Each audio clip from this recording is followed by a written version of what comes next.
rasa putus asa dan letih lesu, berkat Tuhan satu. Saudara, hari ini kita akan membahas satu tema. Bila mengalami depresi, bila hidup tertekan, apa yang harus kita lakukan? Ada seorang yang sedang mengalami depresi. Dia datang konsultasi ke dokter, dokter ahli kejiwaan. Dan setelah dicek semua, maka terjadilah pembicaraan. Begitulah dok, saya itu merasa lemas terus, makan tidak enak, tidak bisa tidur, dan gelisah terus. Ya, dokternya begitu. Begini saja, Bapak coba jangan terlalu streng ya, santailah sedikit.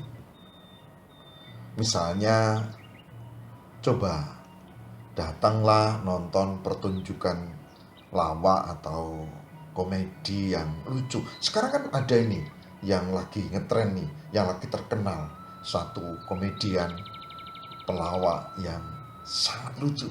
Coba Bapak lihat, nanti akan tertawa terpingkal-pingkal dan bahkan bisa mencucurkan air mata karena bahagia. Saudara, belum selesai dokter ini berbicara, si orang ini berkata, apa? Pelawak itu? Tidak dok. Loh, apa salahnya? Dicoba nonton pelawak itu, fresh nanti, seger, bisa ketawa bersama yang lain, bagus, dan Bapak nanti akan sehat. Tidak. Bahkan dengan sorot mata yang tajam. Loh, masalahnya apa?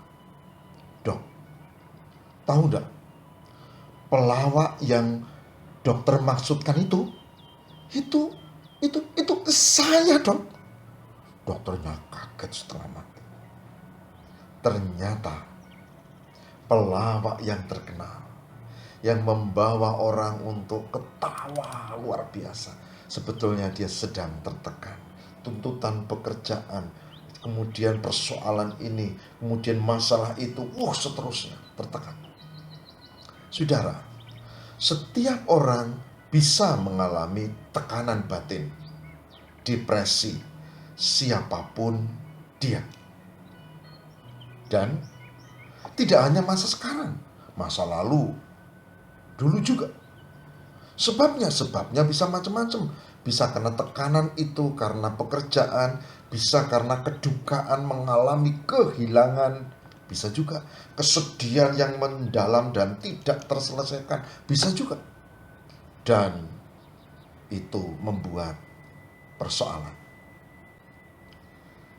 Saudaraku yang terkasih, Mazmur 42 ayat 6. Ya. Mazmur 42 ayat 6 memberikan kesaksian demikian. Mengapa engkau tertekan, hai jiwaku, dan gelisah di dalam diriku? Berharaplah kepada Allah, sebab aku akan bersyukur lagi kepadanya, penolongku dan Allahku. Saudara, ada 3 hal yang penting saudara dari Mazmur 42 ayat 6. Yang pertama adalah berharaplah kepada Allah. Bila kita tertekan, itu saat yang sangat penting untuk tidak boleh lupa, tapi berharap kepada Allah. Kata berharap itu di situ tersembunyi satu keyakinan, satu kepercayaan. Berharap kepada Allah. Nah, itu. Berharaplah kepada Allah, bukan kepada yang lain, kepada Allah. Apakah kalau saudara, saya, kita sedang tertekan, masih ingat pada Tuhan? Pertanyaan pertama. Padahal katakan di sini berharaplah kepada Allah. Yang kedua, yang sangat penting di sini adalah sebab aku akan bersyukur lagi kepadanya. Bersyukur lagi. Artinya apa? Orang hidup itu kalau mau jujur, dia punya pengalaman dan pasti sepanjang hidup dia itu pernah ditolong Tuhan. Dulu. Kadang-kadang kita melupakan itu. Padahal kita sepanjang hidup pasti pernah ditolong Tuhan. Maka bersyukur itu tersembunyi kata bersyukur artinya menengok pengalaman masa lalu. Dan dari sana kita, oh iya ya, dulu, waktu itu, ya zaman itu, dan seterusnya. Lalu kita, kalau dulu Tuhan tolong, ini juga pasti akan tolong. Jadi berharap dan bersyukur. Yang ketiga adalah kata di sana disebut penolongku dan Allahku. Penolongku dan Allahku. Penolongku adalah Allah, Yahweh, Tuhan. Penolongku adalah Tuhan. Bagian yang ketiga ini bukan sekedar keyakinan, bukan sekedar menengok pengalaman masa lalu, bukan. Bagian yang ketiga ini bicara tentang iman.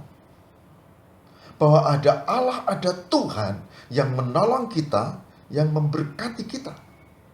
Di dalam Yesus itu menjadi sangat nyata. Bahkan dikatakan aku menyertai kamu senantiasa sampai kepada akhir zaman.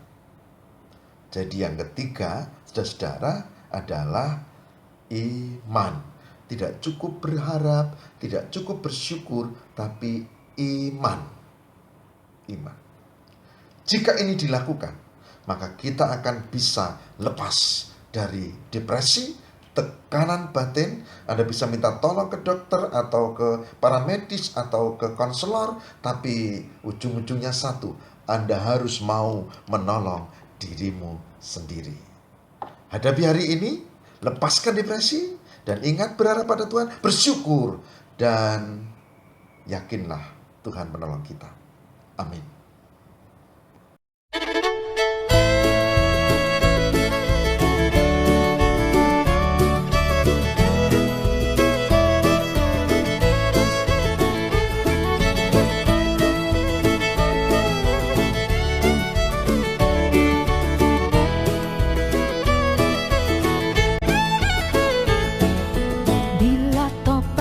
Melanda hidupmu, bila putus asa dan letih lesu, berkat Tuhan satu